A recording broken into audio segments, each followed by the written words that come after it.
today off of the series of questions that Joella sent me to get started. Basically types of silicas and what's available on the market, and then how are we going to brand Harvest Gold to best leverage our market position in the silica market. And I don't want to stand up here and just talk like I'm reading a book report. I want interaction, I want questions, and a couple things about me. If you don't know, I am not a scientist, I'm a farmer. I'm going to tell you how this relates back to growing plants, because that's what's relevant to this group. So if I mispronounce something, I'd appreciate, Kevin, be like, no, it's diatom or diatom. I'd appreciate just, so I don't screw it up in the future. Thank you. Without further ado, let's get going. So silica, what is it? Second most abundant element on the planet, on Earth. Makes up 27% of the average rock, so there's no shortage of silica around us. We have a lot to source. Silica will link up with oxygen, which is 55% of the Earth's crust, and form the most common suite of minerals called the silicates. Silicon rarely binds with oxygen, is rarely found in nature in its pure form. We've seen silica as silicon dioxide, or silica, better known as quartz. There's no shortage of that either. Quartz is the most common component in sand.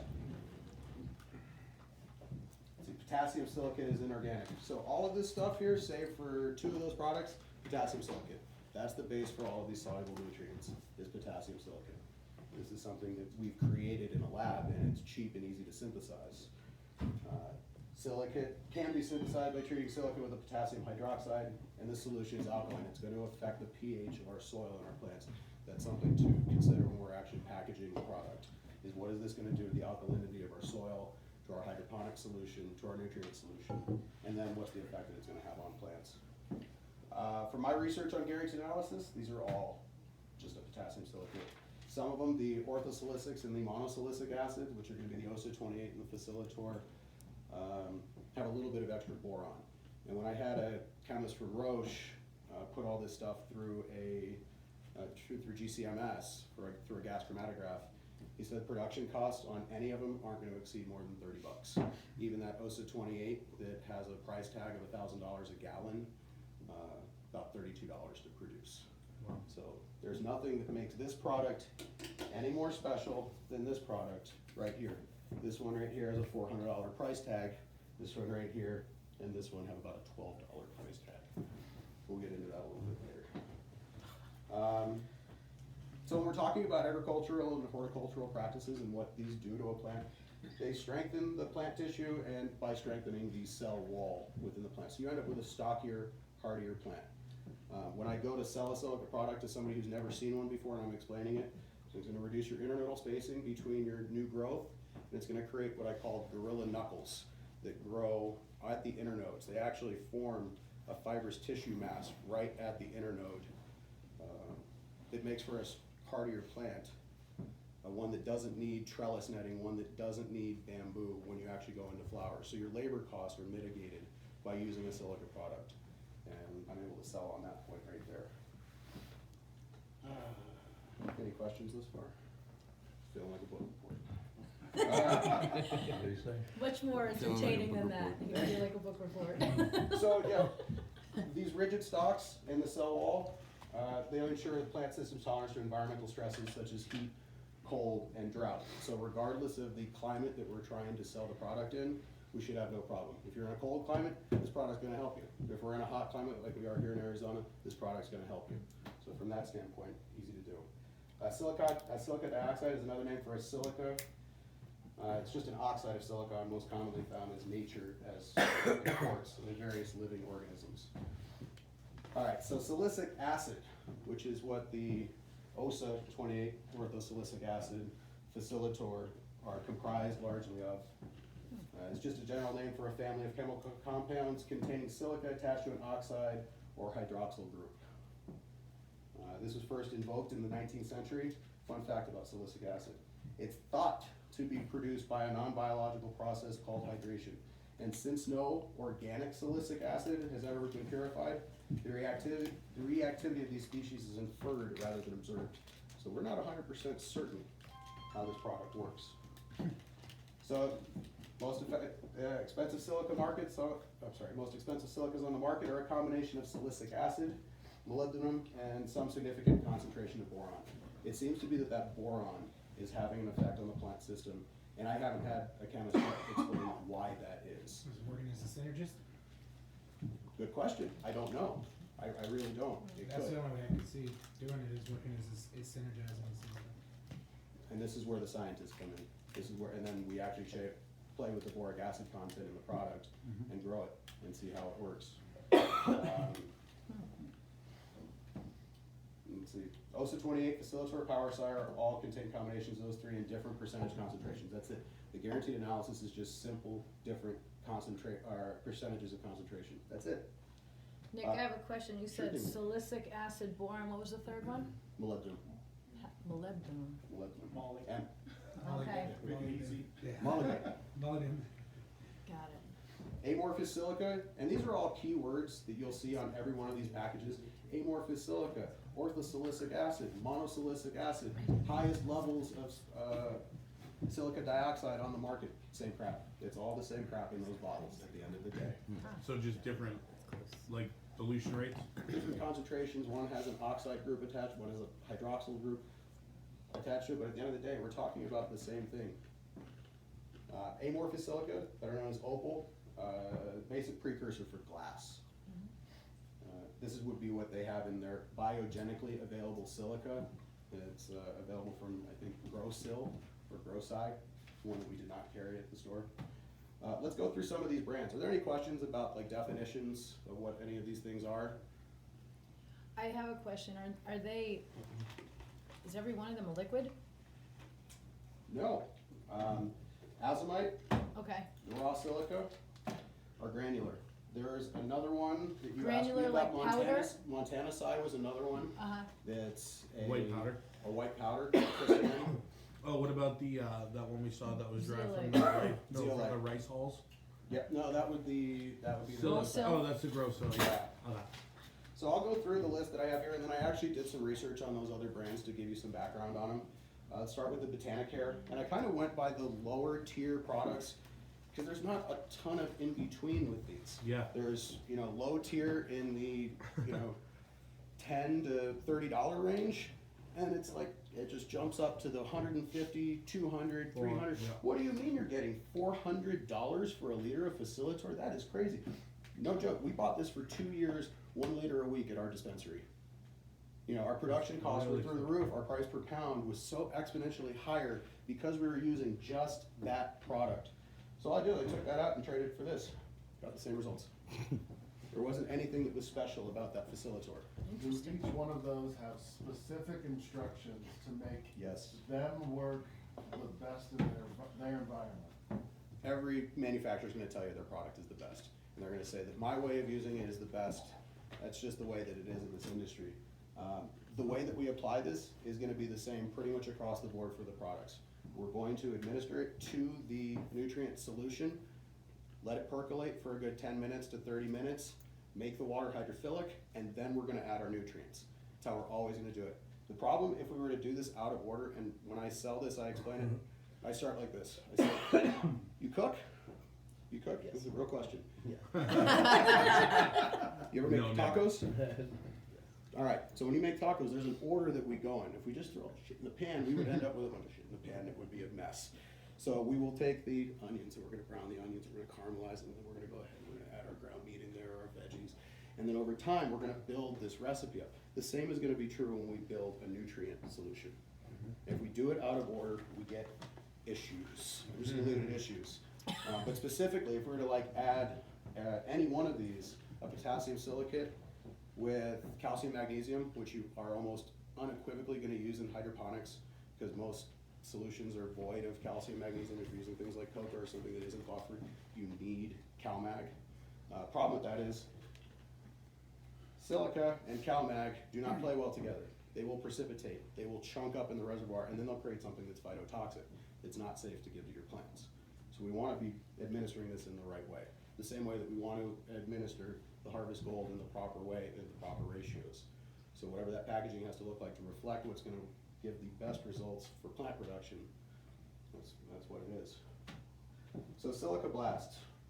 Let's just go Silica Blast, Armor Side, Protect, and Rhino Skin. These ones right here, these are all derived from potassium silicate in different concentrations. I always like to call out advanced nutrients for a lot of different reasons. I'm not For gonna- snake oil? That's the biggest one. Water. Most advanced nutrients products are 98% to 99% water. That's it. When I pulled the Active guarantee ingredient analysis on this, 0.003 usually, or it was something like incredible what's actually in this bottle. Pass it around. All of these. And then what I want you to do as you get your hands on a different bottle is compare it with its neighbor. Look at what's in that bottle and tell me why this product is different from this product. Other than that one with mostly water. that. Even if you go on, dude, even if you go on all these websites, which a lot of us have done, there's no information on there to back anything. Nothing. Yeah. No. No, it's snake oil. Yeah, it is. I've used most of these products. I'm gonna go with the Protect personally if I'm gonna go with a lower tier product just because it's the cheapest. I'm gonna It's go the with same the product in the Harvest bottle. Gold, it sounds better. I like the Harvest Yeah, it's Gold natural. for a lot of reasons. None of these are natural, the ones that I'm handing around right now. In fact, we can just take all this off the table. Except for that. That's okay. Nothing on there is So natural. potash. That grow sill, or the grow side, was the only one that's derived from rice hulls, which, from what I've come to Real understand, scary process. is not sustainable either.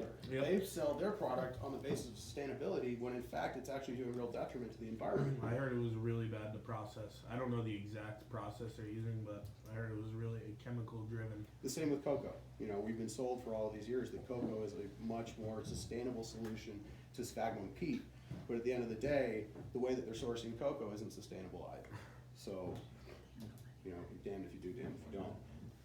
Harvest Gold, on the other hand, represents a very real process for not only remediating the earth, but creating a product that is fully sustainable. That's what I like about this. That's what makes this stand apart from everything else on that table. Is that it's good for the earth. Not so much. When we're talking about the Imperial Valley being depleted, you know, a lot of it has to do with the monopotassium phosphates and the ammonium nitrates that we've been feeding to our soil. And it's just depleted the soil. Think of the tobacco fields in North Carolina that are just disgusting, depleted clay now. It should be rich, organic, humic rich, you know. And to get those soils back to the point where you could actually grow something, it'd be too costly to. Well, it would be do a those sorts of things. microbial process, and something like Harvest Gold could actually remediate those depleted environments and bring them back to a condition that's suitable for not only human, you know, living, but human consumption, where we actually could eat our food again. Exactly. Let's see. Yeah, 7.8%.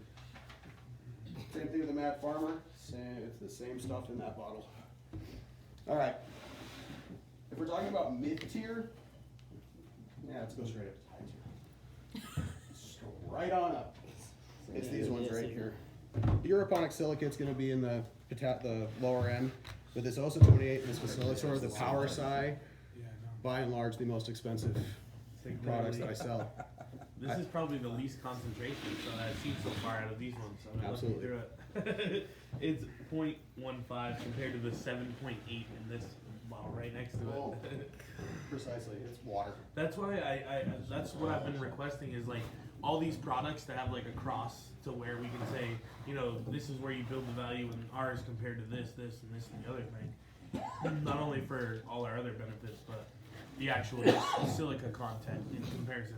So at least even if it's not positive in our face, at least for us to know that so we can make sure we steer away from it. What's the price points between? OSA 28 retails at $285 for a liter.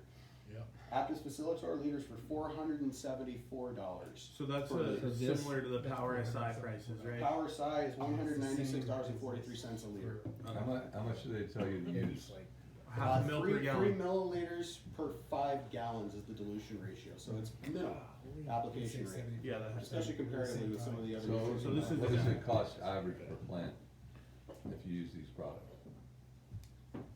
That's a good question. I would actually have to do some hard math to give you that answer. So I I, can did tell like, you that I did like a quick thing with him the other day at 0.5 mils per gallon, using about 200 gallons. 2 gallons per foliar spray in a 200 square foot room twice a week, times 10 weeks, or say 8 weeks and 4 weeks, so 12 weeks. and we just did the math out that it ended up being like, was it like 26 cents per plant or 47 Yeah, cents it's per plant? cheap. 10,000. Even at the power side prices, that's what we base it on, not the facilitor. So it'd be twice as much if the facilitor, so like $1 a plant. 10,800 square feet was the size of the facility that I ran for 3 years, and we went through a liter of that every week, 4,600 plants. So, So that's an easy. That's the math breakdown right there. Then And how many plants? 4,600, give or between 4,000 and And 5,000 use one plants. of those for all of them a week. We'd used it, yep, just one of these, just one of those a week. And which is actually a lot when you see how. If- when you sometimes- see how much that's 3 So how many, Yeah. how many weeks was your cycle? from start to finish, 12 to 14. Yeah. So Every you week use- with that. So you use 14 of those. We would So- cut it out around week 6 though. Yeah. So that's- silicas have a long half-life. They're gonna hang on the plant system for a long time. I always recommend we start cutting them out at about weeks 5 or 6, Yep. just so that the finished product doesn't have any residual heavy metals or any silicas. A lot of the people that were, at least my patients, are immunologically compromised, and I'm not willing to risk that. So, Anyway, so how much was it a bottle? 474 per liter. 474? Yes, sir. yeah, and I was saying at 10 weeks. That's what our original one was. We did 10 weeks. So generally in the market. Cost you 71 it's cents. the only thing you're finding besides the silica active ingredient is But you can never boron reuse and that malt. product either. Yeah. So anyone that's reusing our product. Of the ones that are the that most is expensive, going down every that's it. run, our price per plant. and I can show you the breakdown comparatively if you'd like to see what the percentages are. So we're talking about Yeah, so we just. Is it did hundreds for of percents. A lot of super. So It was like like 2 the only reason we per 5 did it gallon was pot. to avoid Yeah, having super size, Wow. solid. Is That might have been- why, that all might of have them seem actually- to also okay, have so- soluble and then potash. Soluble potash. It's a carrier. Just a Every carrier? Oh, I potash is in see. every Got it, got it, got it. single Yeah. soluble nutrient on the market. Biologic. Would there be any advantages to a product with those? Which this other is in one micronutrients? Yes, Just absolutely. like I think there's, silica. I think that's Which what could ours be is much more a than new product that doesn't exist on the market yet. Would be something that has something that's enzymatically and microbially available to plants, has some, maybe not significant macronutrient content or micronutrient content, so that you would have to supplement. It would force the consumer to actually, either brew a tea if they're going all organic, or, use a salt fertilizer regimen in conjunction with their silica product. And we could still market it as a silica product, just something that's biogenically available, like GrowSci does. Yeah.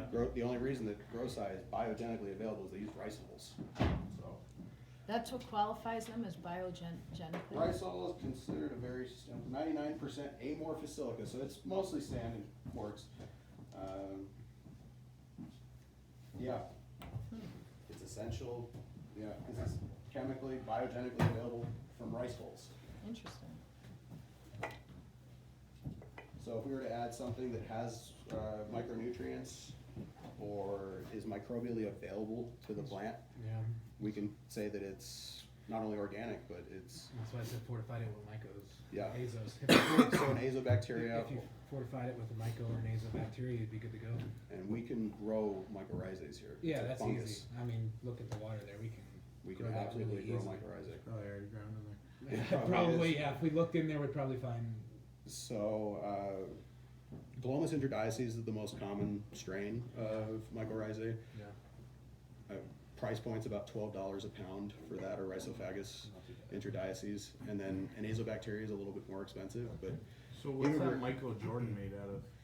By- Glomus introdices. Why is this so expensive? Good question. Why is Facilitor so expensive? I don't have a good answer for Just that. marketing, The name, branding. Michael Yeah. Jordan. Yeah, they call It's it, yeah, called- it's it's called Michael Michael Jordan, Jordan. yeah. But it's by Elite 91 or Elite. No, it's Elite 91, different Is it from Elite? Elite. Yeah, okay, so Elite 91, and their products are pretty expensive across They the all are. board. Like, Hey, they use you're their buying a roots brand. accelerator. It's like buying a smart pot versus a, I can tell you there's China pesticides on the market right now that you carry in your store. Mhm. They come from the same exact place and you're selling for half the price. No and, doubt. And the same exact manufacturer's making them, but it's They're just changing the one packaging. brand and another brand. I know that because I'm in that right now. So, Yeah, I know that. so you're buying the brand. You are buying the brand. And I tell my consumers that too. I don't lie to them. I say, look, if you want to buy advanced nutrients, go ahead, go right ahead. You're buying water.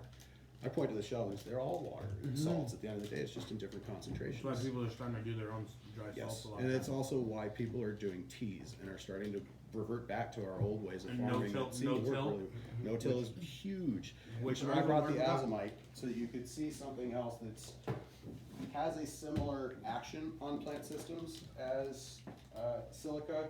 It's from a volcanic deposit in Utah, and it's something that we could potentially combine with it. I brought some on Montana side too. Let's see. Similar to the azomite, it's derived from a high energy deposit of amorphous, non-crystallized volcanic turf formed from a geologic event that occurred 30 million years ago. Nice. Contains 76% plant available silica with no additive. And the packaging claims it's safe for the environment. So this could be a competitor for Harvest Gold. Yeah. So you and Chris were talking And it's about Omri. the microbial availability and maybe even, it sounds to me like there needs to be an evolution of the product because it warrants it.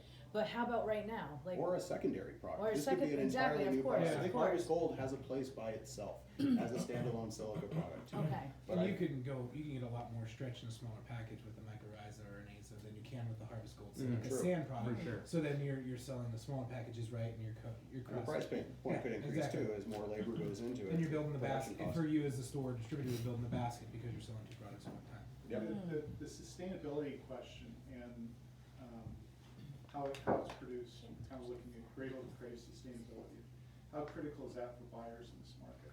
As the market evolves, it's becoming gonna more and say. more critical. As people are seeing the effects of salt farming on our environment, and we're having a back to earth movement that's Yes, happening in our country. As people are shopping more at Whole Foods and growing their own produce. That's all we heard in the Northwest at Emerald Cup. Was Yep. that was like the name of the game out there. They even had set up like a sustainable garden that they had gone out there 4 months ahead of time and had rolling just to be able to show the sustainable. You know, they were actually just growing fruits and Right. vegetables out there, which was amazing to see.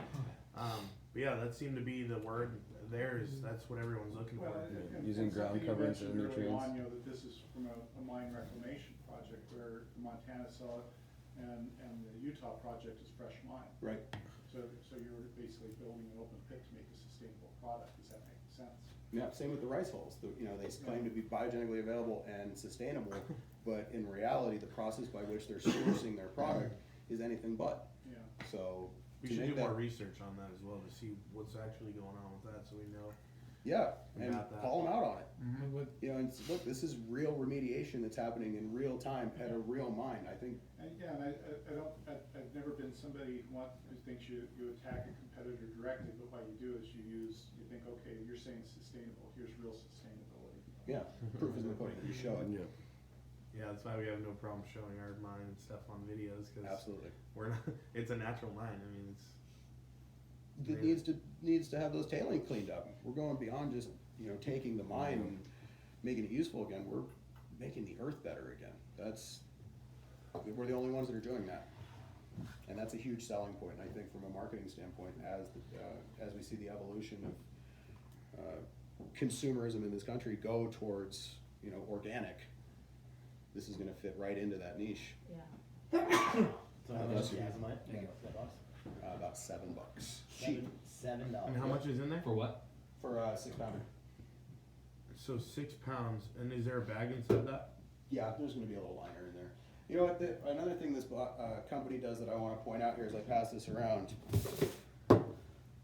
Compost this box, right there on the Yes. packaging. I love that. That little bit right When there. you're talking about adding something to ours, like reuse that bucket. Well, Yeah. To tail on your question, I sell that product based on that statement right there. That's The awesome. same way, like, there are lights that are, I've told the manufacturer, you need to stamp assembled by veterans on your box because your plant is, in fact, run by veterans, and that's a fact, people buy on that.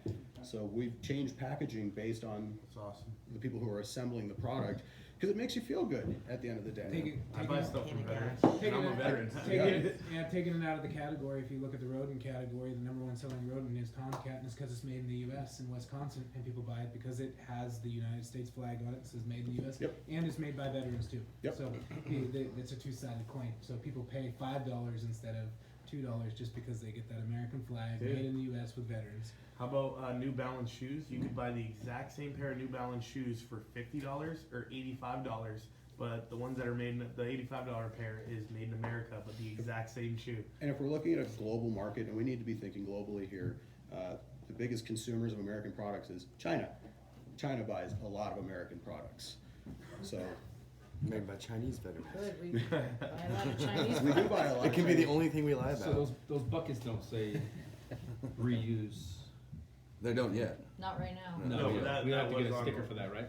We'll have to update the art, yeah, that's why I haven't moved forward. That's Yeah, awesome. yeah, So yeah. this is made out of like all. Underneath though, the Volcanic ash. pail doesn't have a branded something in No, there, I cause just they checked did do both the of them. I warning. just checked that one and the 5 Okay. gallon. Yeah, they have a whole. Can we big get a portion- sticker Big stick on portion there, of or their box that's they wanted it dedicated printed? to like, look how awesome we are for Yeah, the it's environment. shifting more and more that way. That's Let me see exactly that. right. More But people are please moving store towards away from granulars and But away you know from what the problem liquids. is? This doesn't mix very well. Nope, it's not very res stable. Yeah, but they are shifting. The market is shifting more towards powders. Like I said, smaller The packaging, dry salt more movement is getting pretty concentration. huge. Yeah, It's a no-brainer. it's If cheaper. we're moving into And real then- agriculture, and this is moving away from a hobbyist, you know, in my closet kind of endeavor. You know, if I had a real farmer walk into my store and look at my shelves, I couldn't sell him any one of those things on my, any one of those Oh, liquids right he would there. call you out. He and would- be he like, would "This is laugh. all water." Yeah. Well, I'm If not, anything's if I want pre-mixed, water, it's I go to water. my well, Yeah. you know? And my well might even have more content than that. And I have more magnesium in my well. Seriously, feel this Yeah. product. It's really I weird to know. feel But it. the only thing is, that, like you said, you're appealing to the farmer, not the hobbyist grower, because there's more room for error, and the hobbyist grower that doesn't know how to use that will fry. Yeah, saltier. You So better one of be the real questions careful that what she you're asked me though is what could happen if we use too much silica? So silica toxicity. Yeah. I've taken this. Let me tell you about one of my favorite mistakes I made at the dispensary. This product is super slippery. Most of these in here, like they're viscous, almost like an oily sort of feel to them. You guys have used Yeah, silicas of before. course. It's weird the composition of them. So if it gets on the outside of the bottle, it makes it very slick, very slick. So And over also my written off reservoir, the right, labels. slick bottle, boom, right down, and it's so heavy, right down the bottom reservoir. I'm going. Oh, that's all right. $400, $300, $200, pulling it out. Fuck it, I'm feeding it to the plants. I don't care. I wheeled that reservoir in there. I wanted to see what actually happened. What would be the end result of feeding maybe, you know, 300 or 400 times the recommended manufacturer's dosage my plants would be. Fun things. Two facts happened. One, my reservoir started smoking. I've never seen that before. A liquid was bringing smoke out. What was that, Kevin? I've been meaning to ask. Probably hydrogen. Hydrogen, it wasn't like a precipitation from calcium, magnesium, Yeah, you're probably. mixing with the silica. Probably your water, like your water going in. Yeah, oh, it's pretty hard. It had a high calcium, magnesium content to begin with. Probably hydrogen coming off. So it started to smoke, that was one. The other thing was I fed it to my plants and there was no adverse reaction. My plants did not respond in any adverse way. I saw no phytotoxic effects, no wilting inward, no wilting upward. So, I didn't see any I've chlorosis in been my told by leaves. some people, I think I was even maybe having this discussion with you about some people using silica in extreme amounts Yeah, to stunt growth or just get the like a nobles. plant growth regulator. Yeah, yeah. So Yeah, you can do that. You I can, went- it'll have that effect on plants. Yeah, I might have even gotten shorter internodal spacing if I really did a longitudinal study, but this was just like a one-time screw up. Everything, yeah. But I really wanted to see what would be the result of feeding way too much silica to plants, and they were fine. So silica toxicity doesn't seem to be a real thing.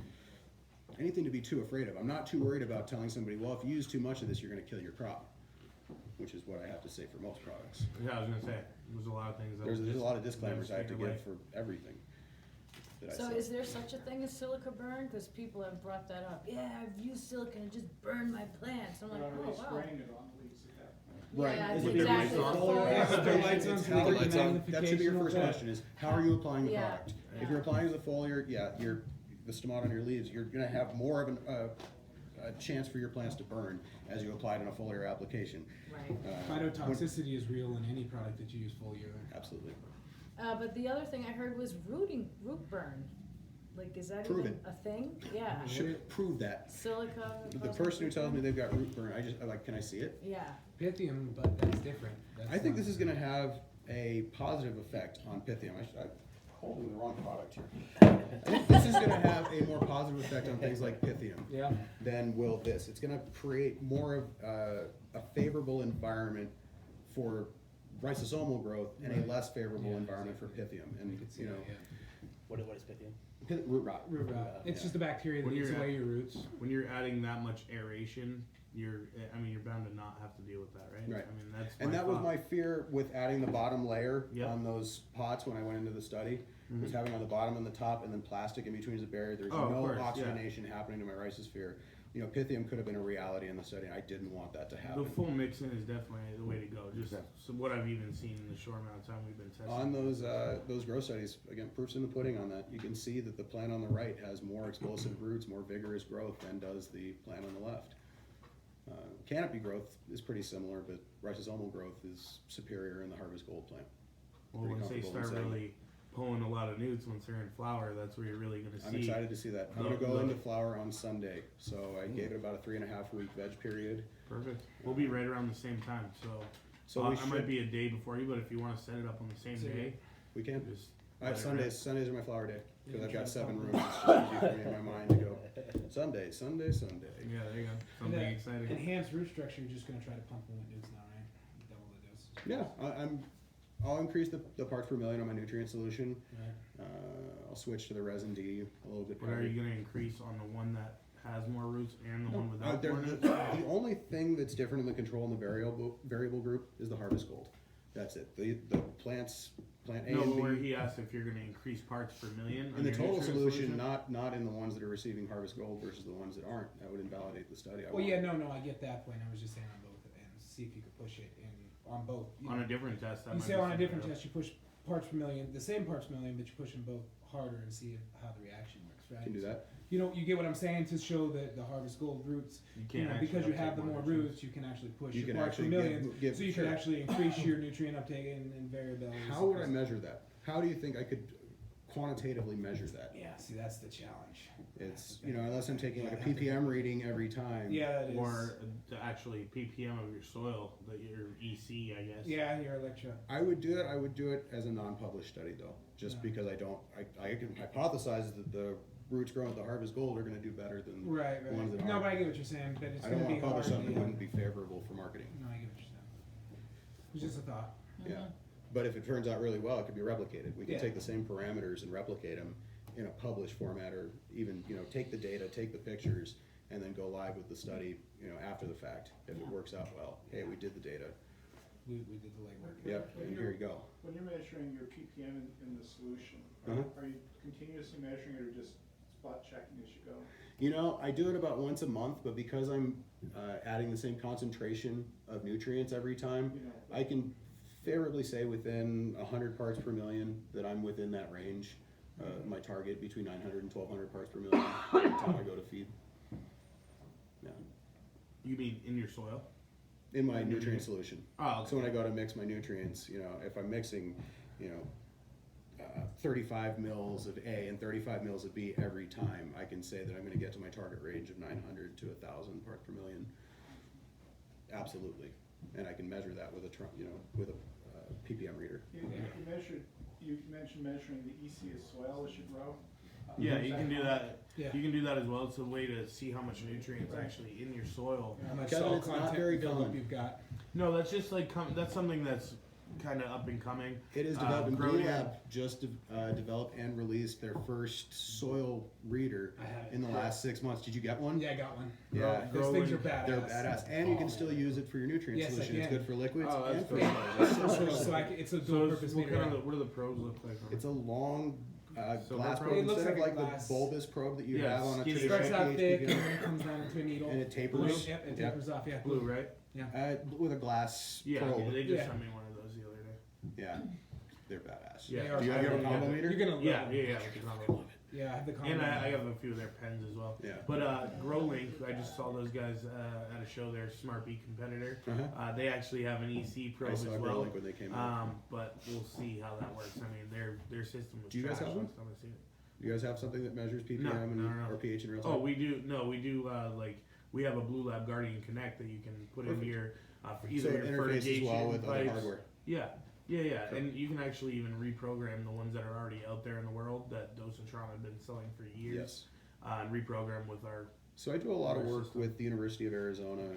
I actually teach the professors at the University of Arizona how to grow weed, which is Awesome. That's kind of cool. that was my hometown hero moment when I came back to Tucson to teach the U of A how to grow weed. That was fun. But a lot of what they're doing in large-scale production greenhouses is using existing hardware like dosatrons rather than trying to invent new hardware. Of course. Because it's easier, it's tried and true, and it works. So linking up with that via smart bees technology Yeah, exactly. It just made perfect sense. And they already use the same radio technology as we did, so we actually just had our engineers get their protocol and reprogram them. Done. beautiful. That's cool. All right, are there any questions for me? Any? So where do we move the customers that are on the real expensive Facilitor or Power SI? That's an easy sale. You want to save some money? You want me to bring your cost per pound down, $30, $35, $200, throw an arbitrary figure into the world, because I'm not quite sure what it's going to be yet. Yeah, that's something that I definitely Right now, need if in you, the sales team. if you look at California with the new legislation, you got the 22% tax plus the 44% tax. So you start adding all those taxes together, the consumer's paying more price per gram. So essentially, if you can bring your cost of goods down, you can lower the price per gram. So you're Your saving. overhead goes down, your margins go Yep. up. Yep. So you're able to do that. So if you look at it from knowing your tax pricing and your legislation in each state, you can show them how they can save money on the cost of goods, which allows them to save the consumer money at the end of the day and increase their margins. And knowing your consumer, knowing what your consumer purchases and has with the regular recurring purchases, and say, Right. hey, have you ever considered this alternative? I got a free sample from Harvest Gold. I'd really, one thing I always do is I validate my consumer and I say, look, I trust your opinion. I would really, really love it if you would try this sample and bring me back some feedback every single time it gets them. And not only that, they do it. They come back because they know that I value their feedback. That's not me being, trying to make a sale. That's legitimate. I really do value their feedback. So they do come back and go, man, that product kicked ass. I want to buy a whole bunch of it, because that's what happens. Or the alternative happens. I did shit. I'm never buying it again. Yeah, you can. Well, Cool, I don't guess tell my me. question. Well, at that point, I'm like, well, good to know. And it might be something that I do pass on to other people. Like, hey, I have one guy who used this who got really terrible results. Yeah, I don't lie to him. Airfield Supply in San Jose, they have a 20,000 square foot grow facility attached to their dispensary. Taking that in, let me show you how to lower your cost of goods and increase your yields. Just take a bucket and try Easy it. peasy. Yeah, you take it right into the dispensary and set it down. Here, let me Because show they're you this growing study everything that we on did. site. They're growing everything on site right there. Yeah. And you can actually, when you walk in the facility, it's cool because you can actually, they have glass windows so you can actually That's see great. the whole entire grow facility there. It's pretty cool. That is very It's an cool. awesome Nice. facility that I go to all the time. Yeah, it's pretty cool. place. Cool. Let's get in there. Yeah, that's definitely Mark something. is shorting. Smart. He's got like All these 8 different things. devices. plugged in. So yeah, Is that know what- your is that what it is? consumer. If you know what they purchase, you can definitely sell them on this. Well, And I- just my thought is like the question we get is, just like you were saying, everything's the same essentially, right? All the base ingredients are the same. Obviously, they got sold on that somehow Yep. by allowing it to be Guilty. bioavailable, right? So ours is bioavailable as well, but like the question I was asking you earlier is at their application rate, they're at about 300 to 400 parts per million, or whatever it may be, and ours is at 100 parts per million. That's where people are like, how do I get your product up to the concentration that is? And I explained to them, our product has some availability immediately, and then some of it's going to be, broken down over the lifetime of your plant and used that way as well. So ours is kind of like a 1-2 punch compared to theirs, where you're applying it all the time. Ours is there, available immediately, maybe not in as high a concentration, but it's also there for the long term. And not only that, you're getting the other benefits of all the physical aspects of our product as well. And all the synthetic silica seem to break down super fast, cause pH rise, and They're all right that. now, and then it's Yeah. gone. And So it's over. that's kind of what I've been saying to people as a sales pitch. But my question is like, is there a point where that is actually more powerful than our product? And how do we mitigate those questions? I'd need to see something qualifying to make that statement. I don't know. I haven't gotten through a full cycle with this yet. Okay. I'd like to see like what when we Internodal mix all spacing. this stuff, what we're getting for parts per million of silica, and then we can compare, like, at least have that comparison. But does it matter? I mean, it sounds like they all have this different mix ratio, and he's done a study where he accidentally did 300 times the amount, Yeah, I and totally there's get been that. no effect. But Nothing what in about the numbers. other side where it's reduced? Where it's not enough. Where it's not enough. That's what I'm saying. Oh, Where's so the there's tipping no point? effect that you're seeing? That's what I'm saying. So that's why all the testing I've been doing has been reducing our application I rate to see. see where it drops off, and I'm not Right. seeing all these things anymore. And then I can say, okay, now, because generally any grower is going to take a bottle and go, okay, you want me to put 5 mils per gallon? I'm going to try 2.5 and see what happens. And that's what because if I'm nobody's gonna going sell to go just chill nutrient, I there. always say, do this, exactly Yeah, what he said. half to a Use quarter. half to a quarter strength. of Yeah, the and nutrient. that's pretty much across the board. Any good grower is going to tell you, Yes. watch out, because these people want you to use as much as possible of their product at all times, Yep. so they can sell you more. But the thing is they probably do the studies the other way: is how much can we get these guys to use before they see adverse effects, and work it that way so they can put it on the bottle. You have to use this much. Like if you really use like Terpinator, I know it's not silica, but if you use Terpinator at the full dosage at the end of flower, it's literally like 4,000 milliliters for every 100 gallons you use, which this stuff is like $1,400 for the what's For the that 5 size? gal. Yeah, it's just outrageous price, and then you're like actually watching dollar bills pour into your reservoirs. You're putting 4 And entire if you know cups what in it's there. made out of, you're gonna have a really hard time then. Yeah, I know.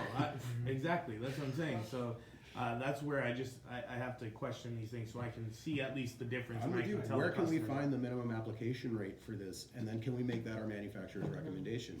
So the consumer does end up using less. I know we don't sell as much of the product, but That's okay, we raised the price and we have an we raise the infinite price amount. on it. We can find Yeah. a way to still hit the margins. And why be putting in, right? So a lot of people have moved away from sand type products for being heavy, having to lift these pots, move them around all the time.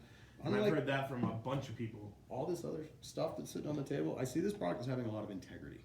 And I think if we maintain that integrity at all times with our consumer Yep. and say, look, we're not gonna tell you to use a ton of this product, use only the minimal amount that you That's need to get the exactly why job I've been done. testing that They're way. gonna come back and buy more because they have that trust, they've built that rapport with them. Yep. That is so void with every one of these other manufacturers. I don't trust these people that sell me this. Well, it's really scary From when you start Aptus? looking 11% on this, 0.15% on this. So silica could be toxic to This is humans. 3% If we on don't here. properly some leach point this eight. out of our plant system, that could be harmful to somebody. That's a scary thought. Yeah, especially at like that concentration. What does that say, percentage wise? Breakdown on this one is potash 0.6%, 1% boron, 0.01%. I'm sorry, 0.001% molybdenum. Yeah. So how much actually potassium 1.4 silicates in there? 1.4% silica dioxide. So this has more of it right here. 11%, This has 11%, and this bottle was probably $30, right? about $31. Yeah, pretty good. This is all just doesn't make any sense. It's all just marketing. That's what I found when I was reading, when I put all those guaranteed analysis together on the page, and I wrote it down side by side, and I was just. So we So should wait, just do what same stuff, same stuff, Addison same did. stuff, same. This is all the Get all same these crap. tested. Get all of them tested and see what's really in all this stuff ourselves, and then we'll have that information not only for us as a selling Going through point, but UPLC, ICMS. Metal card. it's Well, not. Brian at C4. He'd do it. He has the equipment down here. Yeah, so that's probably something we should look at, and then that's building the integrity on our product as well, even more. So we can just say, hey, look, dude, this I is didn't what's know really the in Department of Prozac. Agriculture to do it. This is what's really in rhino skin. They came into my store and started pulling samples out of products Nice. to test, to make sure that they were what the manufacturer was claiming them to be. They weren't trying to hit us. They're looking They're for trying to heavy hit metals most of the time. Facilitor. What's that? They're looking for heavy metals Yeah, most for of the the time. aluminum, Yeah, for the things that are you're actually hurting harmful. human beings, and Yeah. now the consumption rate is going up daily. They're as much looking for truth in advertising too. They want to make sure that what you're saying is in your guaranteed analysis is what's actually in the But bottle. what about the truth in advertising thing? When you were talking about, they can say whatever they want as long as they don't have an EPA sticker on there. Yeah, Oh, look, this is made in America. it's made in America. America. I mean, they can. Oh, To an extent, yeah, they can. You can say whatever you want as long as you They all don't have it. They all have a flag on them. That's funny. I just looked at the back of the Yeah. Rhino Skin has one.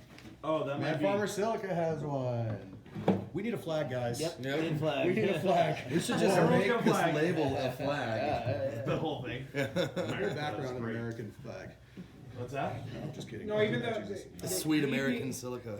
If the EPA comes in Change and it. tests it, finds out that the guaranteed analysis is not right, yeah, then they can revoke it. But what I'm saying from a standpoint of packaging, yeah, if you don't have an EPA number and it's considered a supplement, you can put whatever you want on the bottle. It does not matter. There is no law preventing you from making any claims if you don't have an EPA number. Is that true for the Department of Agriculture, though? Various state Department of Agriculture. There is a penalty. There is a- If somebody picks up our product and we don't meet our. Exactly. It's There's a not the- penalty, but it's there's who's the- no there's no stopping. Like before I can put a pesticide on a market, Right. everything has to be. So we're just talking tested about and an pro- agency who's enforcing a law here. Yeah, but Right, what right. about like? Is that why they just put the other ingredients in there? Like Yeah. other ingredients, so then they're not saying anything. They're They're saying not there's bound other to. stuff in here. So I I can mean, like take that Kevin's bottle saying, of there heavy is fire that you some buy for bleach $100 that's not for, regulated like the 500 EPA. mil, It's nothing and like it says that. Medicago Yeah, nothing. sativa on the background, or in the For good reason. listings. Yeah. And Medicago sativa is alfalfa meal. Well, that's a source of tricantanol, like I said. So Yeah. what heavy fire is and why it's so expensive is because that has that high tricantanol content, Exactly. the plant growth regulator, but it's from a natural source, so they can pretty much sell it across Get the around board. it. Oh, and that's they can- great. That's how they circumvented that. That's actually great for them then. Yes, it is. Congratulations to them. To go back to your 100 ppm question, Yeah.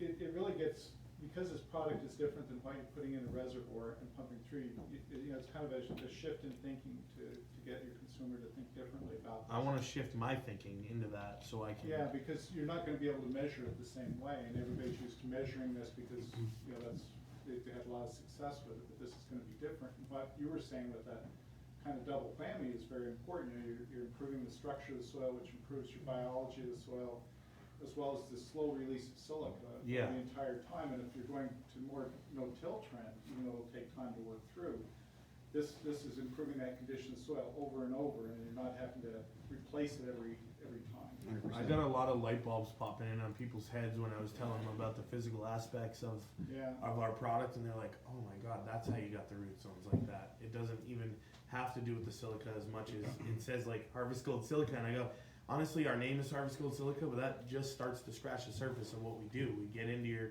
entire medium and turn it into a moisture retention zone, as well as allowing airflow to get down there, and people just start to go, "Oh, okay," and then I go, "Yeah, so roots always take the path of least resistance. What do you think's happening here?" And I can see the gears turn in their head, and they're like putting all the pieces together as I'm telling them, and I just finally just put it all out, and they're like, "Yep, that's exactly what I was kind of trying to lay down here." So going back to like knowing your consumer, if I had guys that were doing no-till and I know that they're trying to switch to an organic protocol, this is an easy sell right here. Here, there's your silica, done. And it'll a be lot there of- for seasons to A lot of come. conventional guys that were doing, Grodan biggie blocks and salts are switching to no-till. I have no choice, obviously, for working for this company. But yeah, I mean, I was working towards going that way anyway. Rockwool is super wasteful. I mean, the fact of just throwing Superheated away sponge salted hundreds of pounds every harvest of just trash. Like I spent like I think $7,500 on trash bags in 2015. The black trash bag. Black trash my bags. old foe, my nemesis, the black trash bag. I was You talking have no about choice though. But I mean, when Super you're dealing with soil. Rockwool, I switched to doing a cocoa-based super soil 2 years ago. I haven't made a trash bag run in 2 years. there you go. I haven't That's taken amazing. any trash out of my grow When in you- 2 years. When you start to Nothing. even look at outside costs besides the actual growing cost of throwing things away, My vermiposting even takes all the cardboard from the packaging and remediates it and turns it into food for my plants. that's amazing. Nothing comes out of the grow. That's Amazing. amazing. All the grow waste gets regenerated into food. So even through a composting process, we could be adding microbial life and doing a green waste Yeah, well, diversion it's the same program ways to do that. in a big municipal area like Phoenix or Tucson. Hey, let's take your green waste, let's compost it, turn it into food for plants, I would love. amend Harvest Gold, and it's So cool. going along with the ethos that you've already created here with this company. What do the people do that change their grow soil every time? What do they do with it?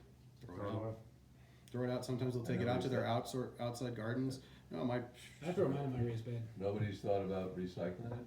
sometimes they do, but it's not being sphagnum peat. If we try to recycle it and turn it into a recycled product it turns into a sludge. It turns into slime after a couple of different growth cycles. And peat in and of itself isn't sustainable. It's mined not in a sustainable fashion. Were we talking about that yesterday? Yeah, I did a lot of work with Pete up in Canada with Scott, so. So you got to see what damage they're doing to the environment. Yeah, it goes from the hand harvested to the machine harvested, and you just keep going down layer after layer after layer. And it takes millions of years to regenerate. It's not Well, like we're gonna get peat bogs that just The come best, back. the best case scenario we said was 200 years, Yeah. which doesn't count. I mean, if you're not within a human lifespan, that shouldn't count as. And to get the Yes. And that's not regenerating. I was gonna say, to get to the that's humic just to acid get and it. fulvic acid structure that you want in that sphagnum peat, it's But gonna about take a lot 200 longer. years before you can start seeing some movement in it. That's crazy. That's too long. Yeah, that's what too I'm saying. long. How would Yeah. you put that on any labeling? I guess. So this acts as more media right there. I mean, we're able to increase the volume of a person's medium. So you can use less peat, you can use less cocoa. That's a selling point right there. You mentioned getting some outside chemical analysis of some of these liquid products. Mm-hmm. Did they look at, what all did they look at? Did they look at some of the other organics, some of the other organic solvent type compounds? So the individual, my buddy who works at Roche, he did this just Yeah. because he just the same thing. We were talking about it. We actually went out shooting. We were both growers. How on earth could this facilitator or this OSA 28 be so much more than Right. the Silica blast? He said, I want to know, and he has the equipment and the scientific know-how to actually interpret the data from a GCMS, and he did. And he said it's incredible. It has to do with the boron content. There's more boron in these than there is. That was all he pulled on the data. And he Well, he tested all pulled these- the total particulate matter that was in the products when he put it on. So you already have a listing with already testing all these guys? I'm gonna say no. I had somebody do it. You're asking for hard data. Yeah, And I'm yeah. not- I can't I'm provide you a curious to data even see sheet. if it's not like That's if it's something. handwritten That's notes to something look we at could it. have done. My buddy did this on his Goodness, own I'm just sorry. because he wanted to know. Well, he ended up creating the product. He creates OSA 28 in his own home Oh, at about awesome. $30 a gallon. Awesome. Not for marketing, not to sell, not just because Yeah, he just needs because silica. he's a farmer that Yep. needed to adapt and overcome. didn't feel Just like spending farmers $1,000 over a gallon. 1,000 years. And It's amazing. came down to know-how. All right. Okay, cool, thank you so much. You're welcome, Billy.